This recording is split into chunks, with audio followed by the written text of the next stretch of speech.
आज का विषय है जब सुदर्शन चक्र के भय से भागे दुर्वासा।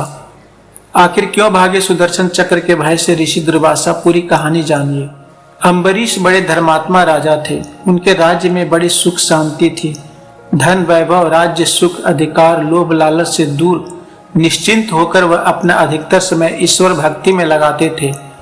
अपनी सारी संपदा, राज्य आदि सब कुछ वे भगवान विष्णु की समझते थे। उन्हीं के नाम पर वह सबकी देखभाल करते और स्वयं भगवान के भक्त के रूप में सरल जीवन बिताते।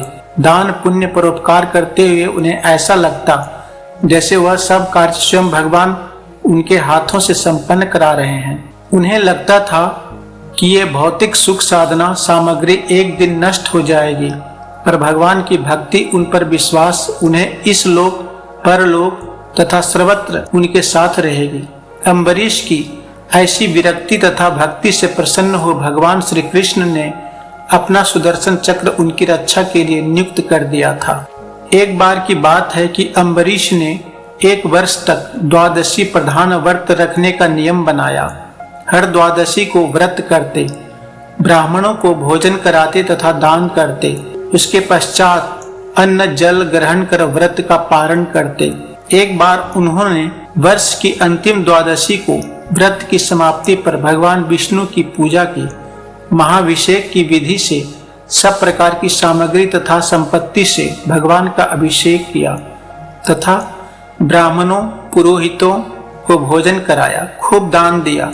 ब्राह्मण देवों की आज्ञा से जब व्रत की समाप्ति पर पारण करने बैठे ही थे तो अचानक महर्षि दुर्वासा आ पधारे।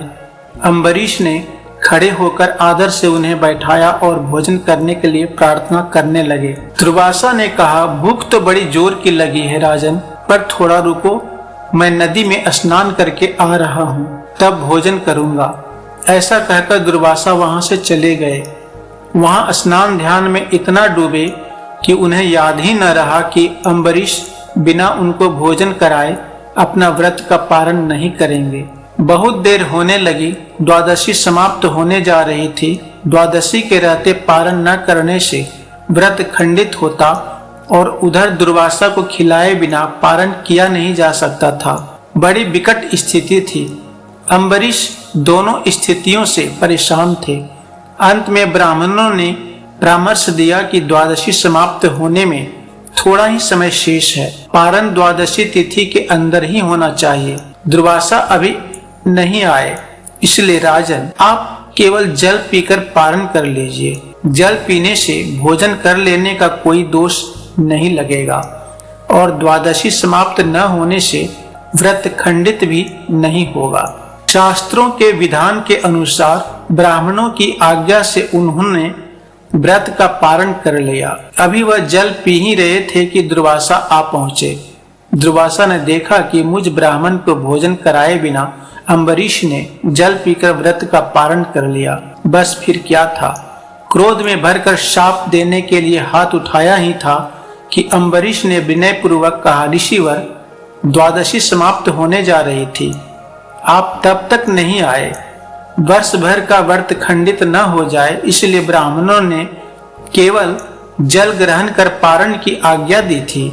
जल के सिवा मैंने कुछ भी ग्रहण नहीं किया है। पर दुर्वासा क्रोधित हो जाने पर तो किसी की सुनते नहीं थे। अपनी जटा से एक बाल उखाड़कर जमीन पर पटक कर कहा, लो, मुझे भोजन कराए बिना पारण कर लेने का फल भुगतो। इस बाल से पैदा होने वाली कृत्या अम्बरीश को खा जा। बाल के जमीन पर पड़ते ही एक भयंकर आवाज के साथ कृत्या राक्षसी प्रकट होकर अम्बरीश को खाने के लिए दौड़ी। भक्त पर निरपराध कष्ट आया देख उनकी रक्षा के लिए नियुक्त सुदर्शन चक्र सक्रिय हो उठा। चमक कर चक्राकार घूमते हुए कृत्या राक्षसी को मारा, फिर दुर्वासा की ओर बढ़ा। भगवान के सुदर्शन चक्र को अपनी ओर आते देख दुर्वासा घबरा कर भागे, पर चक्र उनके पीछे लग गया। कहाँ साप देकर अम्बरीश को मारने चले थे, कहाँ उनकी अपनी जान पर आ पड़ी। चक्र से बचने के लिए वे भागने लगे। जहां कहीं भी छिपने का प्रयास करते वहीं चक्र उनका पीछा करता।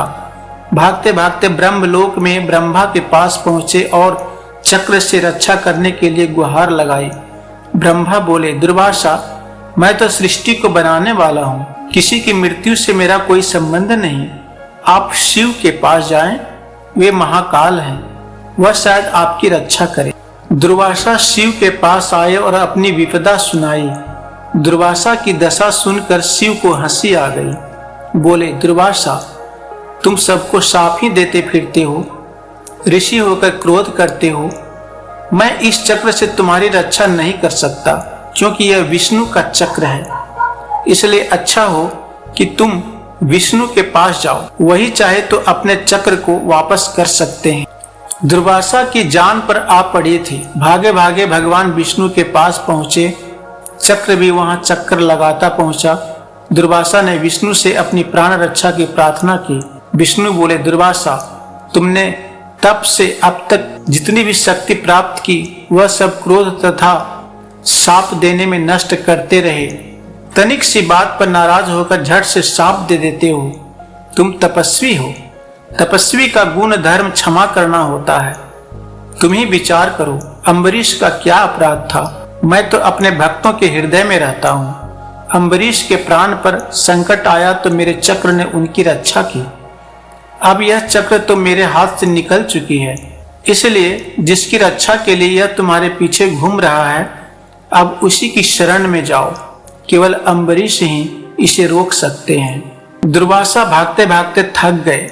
भगवान विष्णु ने दुर्वासा को स्वयं नहीं बचाया, बल्कि उपाय बताया।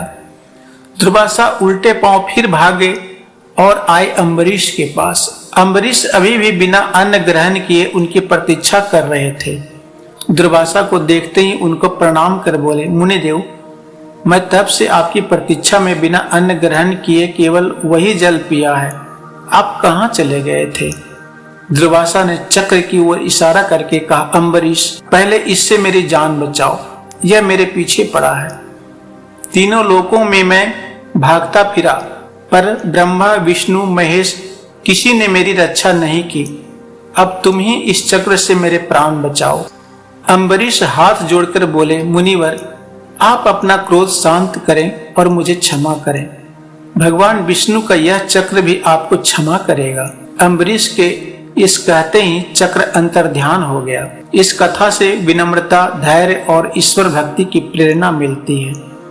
राजा अम्बरीश का आचरण सिखाता है कि सच्चा भक्त अहंकार और क्रोध से दूर रहता है तथा क्षमा और नम्रता को सर्वोपरि मानता है।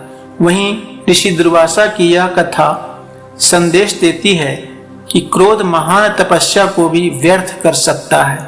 अंततः यह कथा बताती है कि ईश्वर का संरक्षण उन्हीं को प्राप्त होता है जो संयम, श्रद्धा और क्षमा भाव से जीवन जीते हैं। यह चैनल धार्मिक, भावनात्मक व प्रेरणादायक प्रसंगों से संबंधित है। ऐसे ही सच्ची आध्यात्मिक कहानियों को सुनने के लिए मेरे चैनल को सब्सक्राइब करके रखें। आप सभी का दिन शुभ हो। धन्यवाद।